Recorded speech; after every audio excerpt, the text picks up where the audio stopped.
Sir आज जो video हम देखने जा रहे हैं थोड़ी दिल दुखाने वाली वीडियो है। अच्छी अच्छी। ये वीडियो एक फ्लाइट के बारे में है जिसका नंबर था 447। अरे बाप रे। और इसको कई लोग कहते हैं हवा का टाइटेनियम। अच्छा क्योंकि ये फ्लाइट सीधे समुद्र में गिर गई थी। मैं चाहता हूँ आप इसे देखिए, इसकी पूरी कहानी समझे और इस पर अपनी प्रतिक्रिया दें। सब फ्लाइट है ऊपर से नीचे गिर रही है, वाकई में सब बड़े हाथ में ऐसी दुखती है कि भगवान ये ऐसा दिन दिखाता क्यों है? क्या दूसरे दुनिया बनाए वो इस तरह की क्या करे तो सब आत्मा बहुत होता है। खैर मालूम उसको जो करना होता है वो करके रहता है, उसमें तो कोई बोल नहीं सकता। बाबू भाई आपने जैसा बोला कि भगवान की वजह से हुआ है, हो सकता है वो तो बिल्कुल, उसको तो कोई टाल नहीं सकता, लेकिन कहीं ना कहीं कुछ गलती हो सकती है। जैसे हो सकता है कुछ तकनीकी खराबी हो या फिर पायलट से कोई चूक हो गई हो, है ना? तो ये सब चीज़ें भी हो सकती है जिसकी वजह से इतनी बड़ी घटना हुई है। उस पर भी अपनों को ध्यान देना पड़ेगा। What's happening? I don't know what's happening. भैया We're losing control of the aircraft here. सारा कंट्रोल We चला गया lost हाथ all से। control of the aircraft.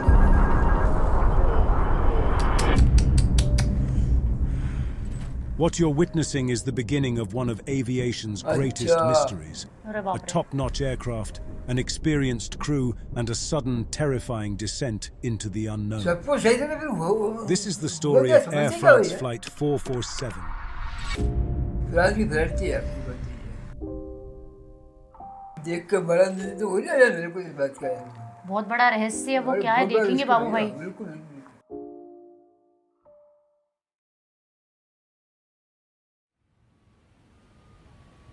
On May 31st, 2009, around 8 p.m. local time, Air France Flight 447 was pushed back from the gate at Rio de Janeiro International Airport in Brazil with destination Brazil से चली Paris, थी मुकाम France. के लिए।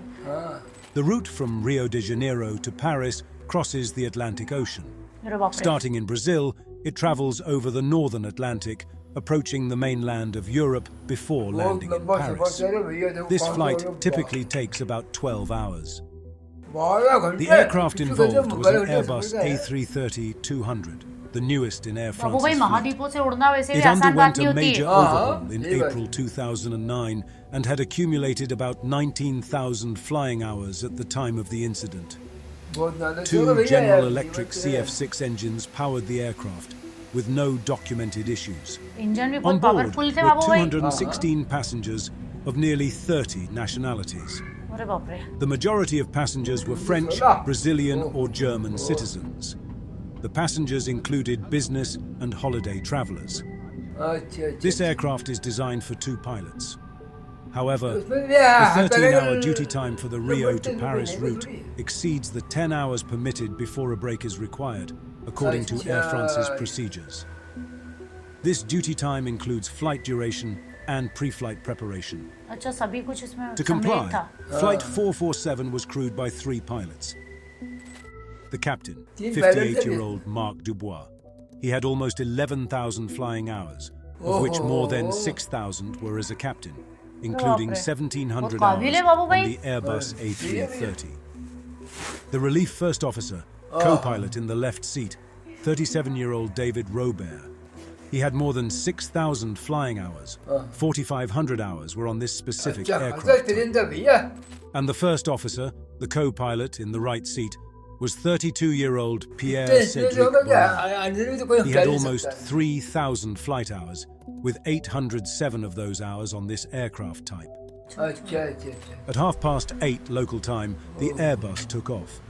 The takeoff proceeded normally as expected for a fully loaded aircraft, following the standard protocols for their climb and setting the course for their transatlantic journey.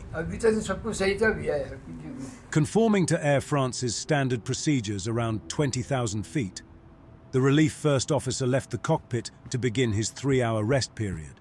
अच्छा 3 घंटे आराम करने के लिए The चले गए। captain took over the left seat, while the first officer occupied the right seat. A few moments later, the flight reached its cruising altitude of flight level 350. ओहो, बहुत ऊंचाई तक पहुंच गई। The first couple of hours of the flight were largely routine and uneventful. At 1:35 a.m., the flight entered oceanic airspace over the Atlantic Ocean, northeast of the South American continent.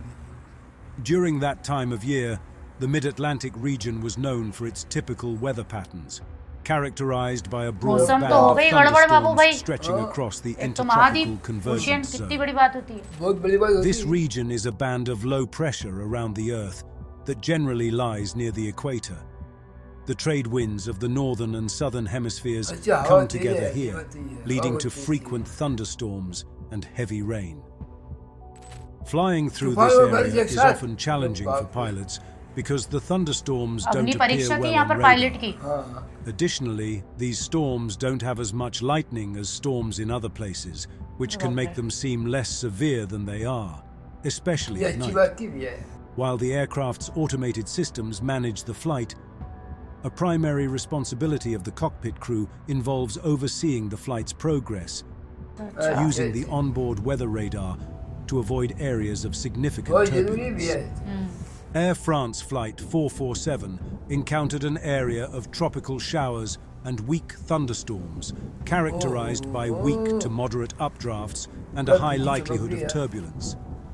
The crew discussed their desire to climb to flight level 370 to ascend above the weather. मौसम के भी But they ऊपर found जाने का it too कोशिश कर रहे warm थे to शायद। climb to that altitude. Warm air is thinner, reducing the बारिश lift the होती plane तो वो can बदलों को ऊपर से generate, which is crucial निकल for लेते हैं maintaining वो। flight. हाँ, वो तो इतनी The crew तेज dimmed होती the नहीं। cockpit lights and turned on the landing lights to see outside. It looks like we're entering the cloud cover. It would have been good to climb now. It's going to be turbulent for my rest. हिल रही At हो 2 तो अच्छे a.m., से। the relief first officer returned from his rest break. The captain left for his without providing a proper briefing. Consequently, बाप the रे first बाप, officer, now the अच्छा। pilot flying in the right seat and the designated pilot in ये command लड़ाई in the भी है, captain's absence, अरे ये तो informed बताना the चाहिए ना relief क्या चल first रही है। officer छोड़ के कैसे about the चलेगा ये? inability to climb and anticipated turbulence ahead, similar to recent encounters. Tablet से भी सोचो कि भर्ती भी है। बहुत 6 पता- minutes later, the two first officers notified the cabin crew of the upcoming turbulence expected in 2 minutes. The turbulence ahead turned out to be moderate. Despite having the autopilot engaged, the bank angle fluctuated between roughly 3 degrees to the right and 5 degrees to the left. अरे बाप रे The बाप। first officer adjusted the radar gain setting to increase its sensitivity and suggested a deviation to the left. They turned the aircraft 12 degrees left of the intended track to avoid the worst of the weather. ओहो 2 minutes later, the aircraft encountered an updraft. A sound typical of ice crystals hitting the fuselage was heard. The pitot tubes started picking up ice particles. Normally, this would not be a problem, but if the concentration of crystals is high enough, they can clog them faster than the built-in heaters ये can melt. दिक्कत है। The A330 has 3 pitot tubes, one each for the captain, the first officer, and the standby instruments. अच्छा, Each pitot tube measures the pressure of the oncoming air, which is then compared to the static pressure to derive the plane's airspeed. This data in turn is used to calculate a number of other parameters, including Mach number, vertical speed, and altitude, which are all displayed instantaneously to the pilots. But if ice crystals clog the pitot tubes, air cannot enter them, causing the measured pressure to drop, which in turn causes a decrease in indicated airspeed. On flight 447, as all 3 pitot tubes filled up with ice, the airspeed Ore baap readings re baap. quickly became invalid and fell from 275 to 139 knots. This started a chain reaction of problems. The autopilot disconnected and the flight director bars disappeared. The aircraft's flight control law changed from normal to alternate 2, leading to the shutdown of many built-in protections, such as angle of attack, overspeed, and bank angle protection. Therefore, the aircraft became more sensitive to roll inputs. I have the control. The aircraft rolled right, and the first officer began hand-flying the aircraft, making nose-up and left-roll inputs. The auto-thrust disconnected and went into thrust-lock mode, freezing the power setting at 83%. The pitch attitude rose to 6 degrees, and the vertical speed increased through 1,800 feet per minute, triggering the stall. The stall happens when the aircraft's wings can no longer generate enough lift. This loss of lift leads to a sudden decrease in the aircraft's ability to stay airborne, causing it to drop or lose altitude rapidly. The first officer struggled to regain control over the bank angle and over-controlled the roll input with a series of left and right banks. The control inputs were exactly out of phase with the roll motion. After a challenging period, he gradually managed to stabilize the roll over the next 30 seconds, which silenced the stall warning. Just seconds later, the airspeed indicated on the standby instrument began to decay once more, dropping sharply from 270 to 73 knots. The aircraft's pitch increased by 11 degrees, and its vertical speed increased through 6,000 feet per minute. The first officer continued to make nose-up inputs, and the pitch attitude increased to 16 degrees. A series of small roll movements began. He countered each with lateral stick input. The stall warning was triggered again, and amidst the chaos, attempts were made to call the captain back by ringing a call chime in the crew rest area. The stall angle of attack was reached, causing the aircraft to shake as it entered an aerodynamically unstable condition.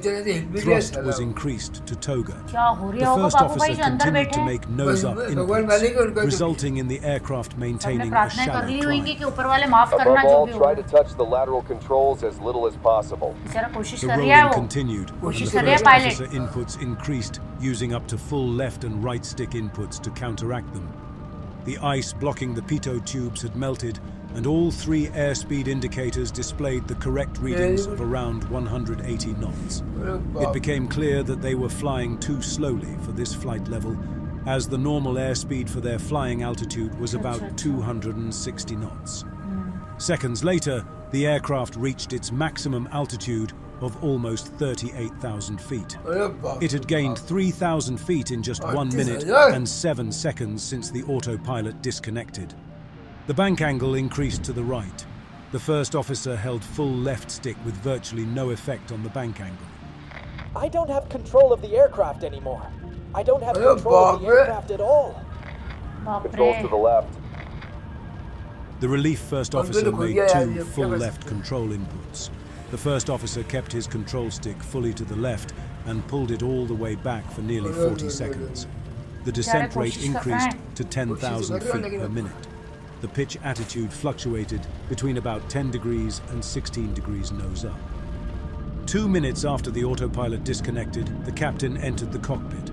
The indicated airspeeds dropped below 60 knots, which made the angle of attack sensors invalid and silenced the stall warning. As the speeds fell below 30 knots, a red SPD flag replaced the airspeed indication. Despite the first officer his side stick being full left in an attempt to control it, the aircraft was tilted to the right, with bank angles fluctuating up to 45 degrees. What are you doing? What's happening? I don't know what's happening! We're losing control of the aircraft here! We lost all control of the aircraft! The pitch attitude focused from 8 degrees to 15 degrees nose up. The thrust levers were moved to idle, and the nose pitched down. Each time the nose pitched down, the angle of attack reduced slightly, the airspeed indication reappeared, and the stall warning reactivated. I have the impression that we have some crazy speed. The first officer deployed the speed brakes, causing the nose to pitch up level with the horizon.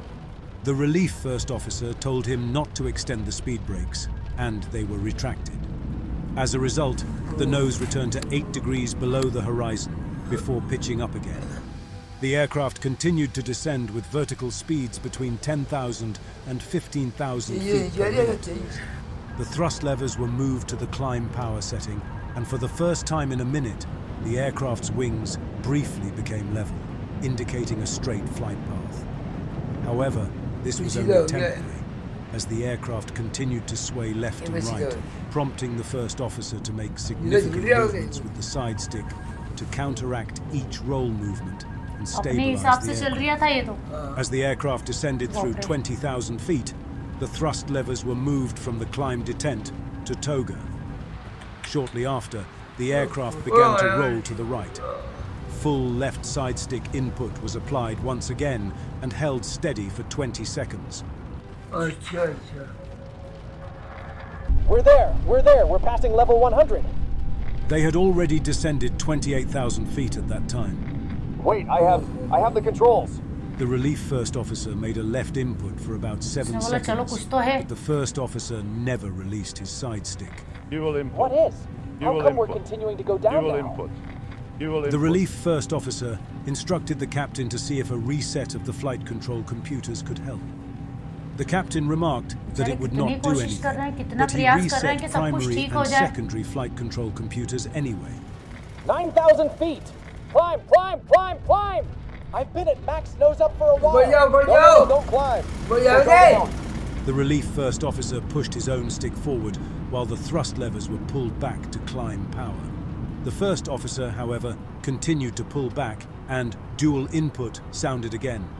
So give me the controls. The controls to me. Controls to Dual me. input. Go ahead. You have Dual the input. controls. The relief first officer lowered the nose to 7 degrees below the horizon. The airspeeds and storm warning were displayed once more. 7 seconds later, despite the relief first officer saying he had the controls, the first officer began to pull back on the side stick again. Dual input was announced, and the aircraft started to pitch up. Dual input. Watch out. Dual You're pitching input. up. I'm Dual pitching input. up. I'm Dual pitching up. input. The thrust levers were pulled back to idle for 2 seconds, and the nose pitched up to 16 degrees. You're pitching up. Well, we need to. We are at 4,000 feet. Seconds later, as the aircraft reached 2,500 feet, the ground proximity warning sounded in the cockpit. Go on, pull. Pull up, pull up, pull up. The thrust levers were moved to toga, and both pilots applied a nose-up command as the aircraft pitched up towards 16 degrees again.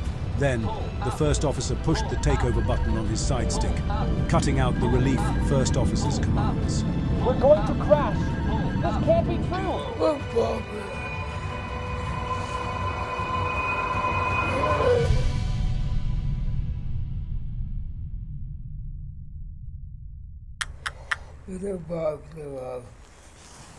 The aircraft dropped from 38,000 feet to sea level in just 3 minutes and 30 seconds. Tragically, अरे all बाप रे, ये भी passengers होना and था? crew on board lost their lives, making it one of the most tragic मतलब days मैं वही बोल in रही है तो गिरा aviation ऊपर से पानी history. में. Let us take a moment to reflect on the profound impact of this event and remember those who were lost before we continue with the investigation part. 228 लोग बाप रे मरे बाप. अरे बहुत बुरा हुआ यार. बाप रे बाप, क्या हुआ ये?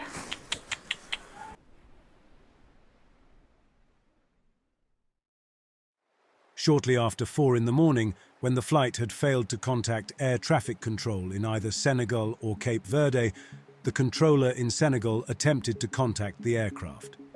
Despite his attempts, he received no response. Brazil and Senegal alerted rescue services, initiating the search for the aircraft. However, the challenge was that Air France Flight 447 had seemingly disappeared in a region lacking radar coverage, with no possibility of witnesses and with inconsistent radio communication.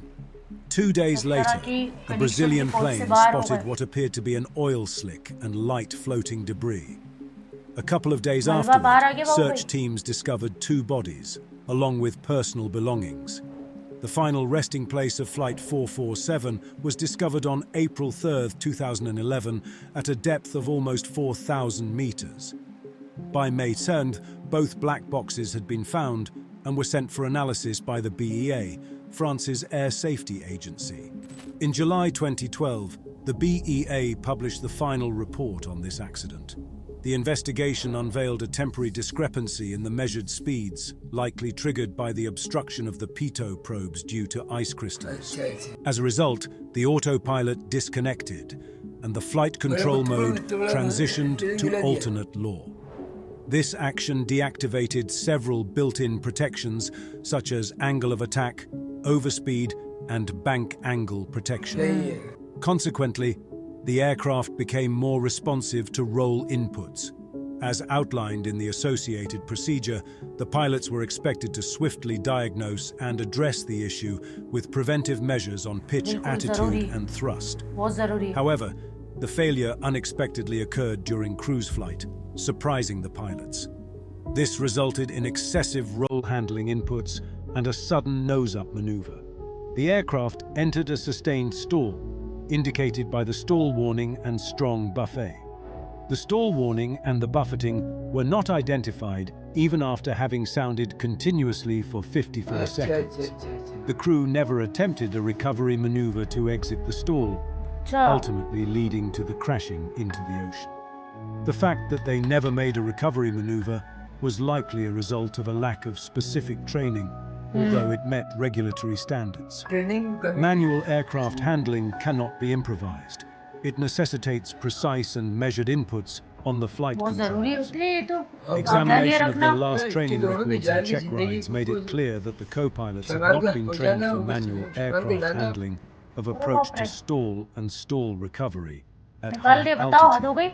On the basis of the Co-pilot को training findings नहीं from milli the तो बाबू भाई। investigation, the VEA issued several recommendations, including the following: reviewing check and training programs to ensure they include mandatory exercises, focus on setting up specific and regular drills for manual aircraft लोग मर गए handling बाबू भाई during ऐसी गलती stall के approaches पीछे। and recovery, even at high altitude. Furthermore, aircrafts undertaking public transport flights with passengers must be equipped with an image recorder that allows for observation of the entire instrument panel. बिल्कुल। In addition, several other recommendations were proposed, such as suggestions for the flight recorders, the pitot probes, better task sharing in case of augmented crews, and the installation of an angle of attack indicator. In conclusion, it is evident that no single interpretation fully explains the actions of the crew. In the meantime, it would be beneficial, even for non-pilots, to reflect on the events of Air France Flight 447. Let's prioritize learning from others to ensure safer skies for everyone. If you found this video interesting, please consider leaving a like, dropping a comment, and subscribing to the channel for more content like this. बहुत अच्छी चीज़, बहुत बढ़िया तरीके से समझा। देखने में तो बाबू भाई शुरू से तो सब अच्छा लग रहा था कि सब कुछ ठीक चल रहा है, लेकिन जहाँ तक ये सब कुछ देखा तो मुझे दो चीज़ें जो नज़र आई इसके अंदर, एक तो क्या था कि फ्लाइट की जो तकनीकी खराबी थी वो तो थी। उसके अलावा जो सबसे महत्वपूर्ण काम होता है वो है जो पायलट के बीच का समन्वय, उसमें भी कमी पाई गई।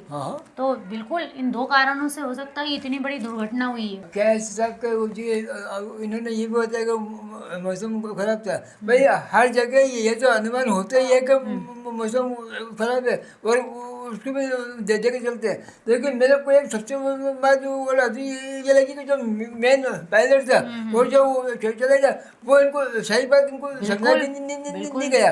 अगर वो समझा के चला जाता तो ये घटना ही नहीं होती। उन्हें समझा ही नहीं वो उनको ट्रेन नहीं, उस वजह से इतनी बड़ी घटना बढ़ गई। सबसे बड़ी जो समस्या मुझे एक और दिखी वो जो को पायलट था, उसको ट्रेनिंग ही नहीं दी गई। मैनुअल जो ट्रेनिंग दी जाती है वो तो जो कंप्यूटर के हिसाब से चला रहा है उसी के हिसाब से चलाई जा रही है। तो अगर बिना ट्रेनिंग के आप उतर रहे हो अखाड़े में तो आप सोचो, खुद तो वो कहावत है ना, हम तो डूबेंगे सनम तुम्हें भी ले डूबेंगे, सबको ले डूबा वो। उसकी इतनी बड़ी मतलब ये बहुत बड़ी चूक है। सामने वालों को, सामने वाले जो मेन प्रबंधक रहते हैं उनको भी देखना चाहिए ना कि बंदा इस लायक नहीं है, आप इसको कैसे आज्ञा दे रहे हो कि जाओ फ्लाइट ले जाओ इतनी बड़ी। क्या है कि मेरे हिसाब से देखा जाए उसकी गलती तो कम है, सबसे बड़ी गलती तो उस मैनेजमेंट की जिसने उसको अब वो बेचारे का वो भी अपनी जान का अगर जो मैनेजमेंट है वो ये सावधानी बरत देते कि अभी ये आदमी इस काबिल ने इसको जगह नहीं पूछा जाए तो ये दुर्घटना टल सकती थी। बाकी उन्होंने ध्यान नहीं दिया और ये दुर्घटना घड़ी कम हो गई। कुल मिलाकर ये है बाबू भाई कि हम किसी एक पर इल्ज़ाम नहीं लगा सकते, क्योंकि जहाँ तक हमने देखा उसमें कई जगह मतलब बहुत ही सारी गलतियाँ हुई। पर एक चीज़ और है, इन गलतियों से सीखा, समझे और आगे भविष्य में इस प्रकार की घटना ना हो उसे रोका जाए, ये बहुत ज़्यादा आवश्यक है, बहुत जरूरी है, बहुत आवश्यक है। इस दुर्घटना के अंदर जो 228 यात्री हैं वो अपनी जान गंवा बैठे, तब क्या मैं इस वीडियो के माध्यम से उन सबको भगवान से प्रार्थना करके उनको श्रद्धांजलि अर्पित करता हूँ और आइंदा को कामना करता हूँ कि दोबारा ये जो काम बिना ट्रेनिंग के और बिना इसके पूरी जांच पड़ताल के बाद उनको रवाना किया जाए। इतना कि वो किसी वीडियो के साथ दोबारा आपके सामने फिर उपस्थित होंगे। तब तक के लिए आपका बहुत बहुत धन्यवाद, बहुत आभार। जय हिंद।